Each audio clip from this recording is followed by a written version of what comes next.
So hello guys, welcome back to the next episode of incredible India series. So आज हम लोग नए एक लोकेशन को एक्सप्लोर करने निकल चुके हैं। सो ये लोकेशन आउट ऑफ महाराष्ट्र है। तो हम लोग ने जो मैं और मेरे साथ मेरा प्रीतम दोस्त वो भी निकलने वाला है। और यहाँ से पुणे से आज हमारी बस है जो डायरेक्ट हमें उदयपुर छोड़ेगी। बेसिकली उदयपुर पहुंचने के लिए बस का फेयर था ऑलमोस्ट 1000 रुपीज़। जो हम लोग ने बुक किया है वो सीटर बस है एक्चुअली, और कुछ सीट्स स्लीपर भी है, मगर हम लोग ने थोड़ा बजट का ध्यान रखते हुए सीटर बुक किया है। अभी देखते हैं 18 आवर्स की जर्नी कैसी रहेगी और कितना कंफर्टेबल जर्नी है। तो अभी बज चुके आफ्टरनून के 2 बजे और हमारी 2:30 को वाकड़ से बस है।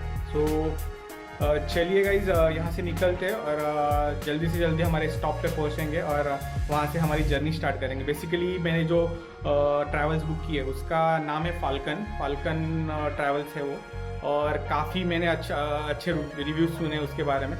तो देखते हैं अभी सीट की अरेंजमेंट कैसी है, कितना कंफर्टेबल है सीटिंग अरेंजमेंट, और मैं आपको ये भी दिखाऊंगा कि स्लीपर कैसे है, स्लीपर के कितने बड़े बड़े कंपार्टमेंट्स है, वो सब देखेंगे, और कितने टाइम लगेगा, कितने स्टॉप पे रुकेंगे, सब डिटेल्स आपके साथ शेयर करूँगा।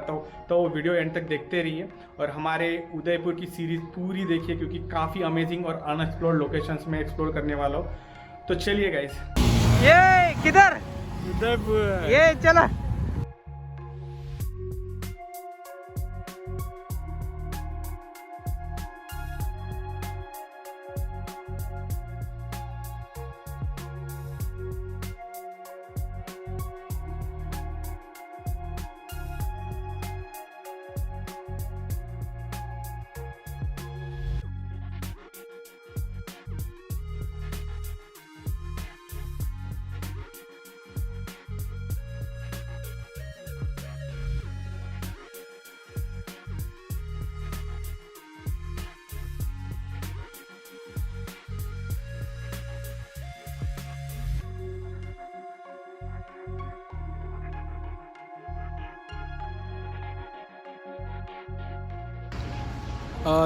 सो गाइज आप देख सकते हो मेरे पीछे हम लोग अभी जस्ट रुके हैं यहाँ पे जस्ट 20 किलोमीटर्स पहले, जो अभी यहाँ से 20 किलोमीटर्स के बाद गुजरात की बाउंड्री लगेगी। तो हम लोग मैं अभी आपके साथ ये डिस्कस करने वाला हूँ कि ये बस कैसी है। एक्चुअली हम लोग ने सीटर वाले टिकट बुक किए थे जिसका फेयर था 1000 रुपीज़, और वहाँ पे स्लीपर क्लास भी अवेलेबल था जिसका प्राइस था 1800 रुपीज़। सो अगर देखा जाए तो मुझे लगता है कि आप कुछ भी करके स्लीपर क्लास से ही आइए। सीटर क्लास मुझे नहीं लगता इतनी कंफर्टेबल है। ऑलरेडी 6 to 7 आवर्स हम लोग ने ट्रैवल ऑलरेडी कर लिया है, और ये सब होने के बाद मुझे लगता है कि बहुत अनकंफर्टेबल जर्नी हो रही है हमारी।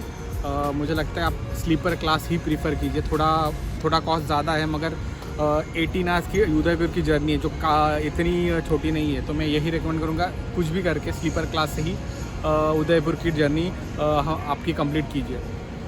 उसके बाद डिफरेंसेस मैं आपको बताता हूँ सीटर क्लास और स्लीपर क्लास में क्या क्या है। बेसिकली क्या होता है, आपको लाइट्स, चार्जिंग स्विचेस दोनों केस में मिलेंगी, मगर सीटर क्लास में ये चीज़ है कि सीटर क्लास में आपको टीवी नहीं मिलता, आपको मूवी सेट्स करने को नहीं मिलता। तो सीटर क्लास में यही एक डिसएडवांटेज है। मगर मुझे लगता है अगर आप मूवीज़ में इंटरेस्टेड नहीं हो, या शायद आप अपने मोबाइल में देखना चाहते हो, तो मुझे लगता है ठीक है, फिर आप सीटर क्लास प्रीफर कर सकते हो। मगर कंफर्ट की बात करूँ तो स्लीपर क्लास सबसे बेस्ट रहेगा।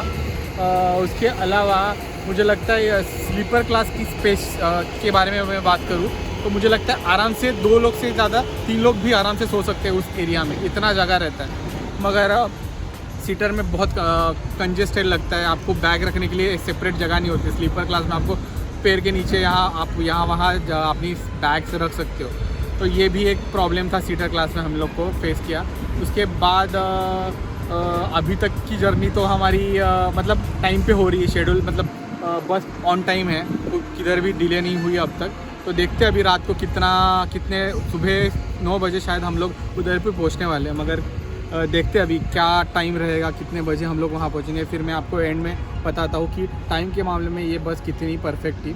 और एक चीज़, सबसे इम्पोर्टेंट चीज़ गाइस कि ये कार का सस्पेंशन, मतलब हम लोग सीटर में भी है और स्लीपर में भी हम लोग थोड़ा बैठ के देख लिए है, मगर मुझे सस्पेंशन के मामले में मैं इसको 10 आउट ऑफ 10 रैंकिंग मतलब पॉइंट्स दूंगा, क्योंकि हमें बिल्कुल भी मतलब तकलीफ़ नहीं हो रही है। बहुत गड्ढों में से भी गई तो भी थोड़ा भी तकलीफ़ नहीं हुआ हम लोग को। काफ़ी मक्खन जैसा उसका सस्पेंशन था, तो ये एक प्लस पॉइंट है। अगर आप सीटर में भी हो या स्लीपर में भी हो, आपको मतलब गड्ढे और या मतलब कंफर्ट उस मामले में सस्पेंशन के मामले बिल्कुल भी तकलीफ़ नहीं होगी। चलिए गाइस, अभी हमारी बस कुछ ही देर में निकलने वाली है, 10 मिनट में।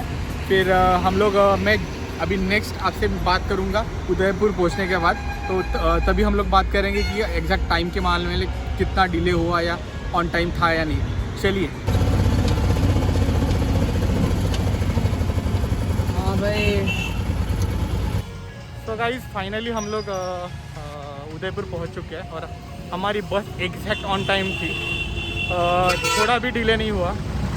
अभी जो हम लोग हमारे होटल की तरफ चल रहे हैं और शायद हार्डली हम लोग ने यहाँ से रिक्शा की अभी। और सो गाइस, रिक्शा ने हमें हमारे होटल के आसपास एरिया में छोड़ दिया है। 100 रुपीज़ हमने पे किए उनको, मगर ऑलमोस्ट 3.5 किलोमीटर का डिस्टेंस था।